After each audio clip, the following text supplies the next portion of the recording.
Another Lost Railway Town episode today. We're in the Staffordshire town of Leek.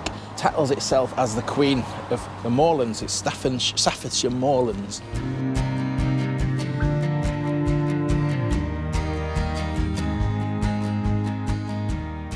Population of approximately 20,000, so it's no small town. It's another market town.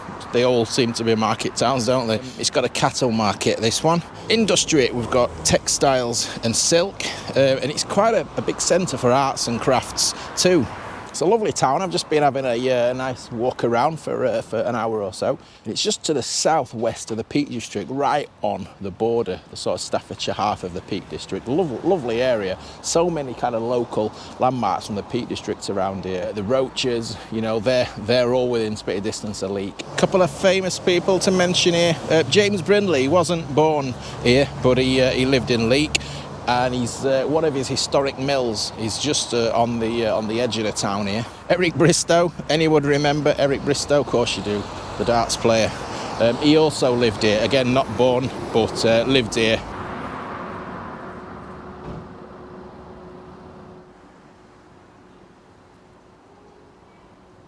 So what's Leek's railway history? So the railways arrived in Leek in 1849, courtesy of the North Staffordshire Railway. We'll show you what's left of the station and the railway around the town shortly. And in 1956, it lost its passenger service to Stoke. And in 1965, the service to Uttoxeter, south from here, was also lost. Some freight workings did cling on till 1970. So what remains of Leek railways today? This bridge amazingly remains, but just look over here. This was the site of the Leek station site. It's now a Morrisons, as you can see, but you can just get a feeling of just the size of the footprint of the railway here. There's quite a sizable goods facility here.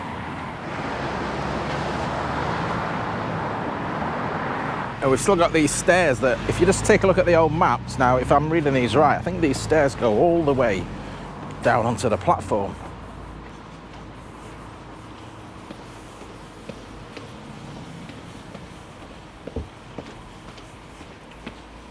And then the old railway track bed underneath the bridge, underneath what's now the A53, is now the entrance to the petrol station.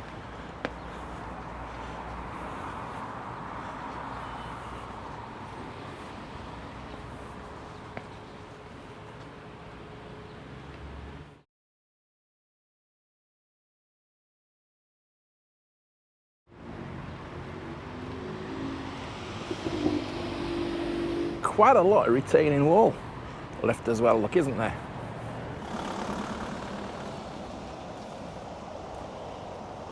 But that's not the end of this story on Leek's lost railway history. So just having a walk down the side of Morrisons and you'll notice, look, we've got a brick arch bridge just in front.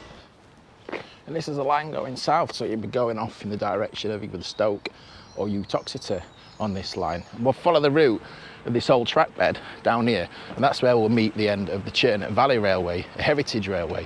Now, on the 31st of December last year, so just under 3 months ago, we had the first train carrying passengers back to Leek, because they've been restoring the line as far as Leek, or just on the outskirts of Leek, so I'll show you where that is.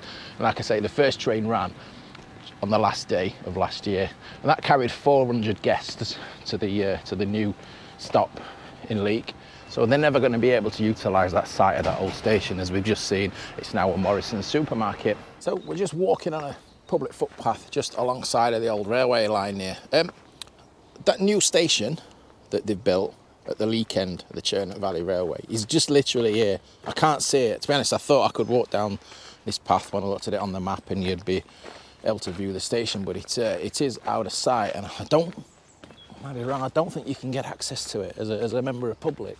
That's a shame, and I'd like to have had a look at that. But I just wanted to mention that was there. That's a future of railways in Leek. It's not a main line station. It's not connected to the national rail network, but at least there is some kind of rail service returning to Leek. But I'm going to be doing a whole separate series on this, on returning the railway to Leek anyway, so keep an eye out for those videos. Anyway, so I hope you've enjoyed it. Thanks for watching. We'll see you wherever our Lost Railway Town series takes us. Bye-bye.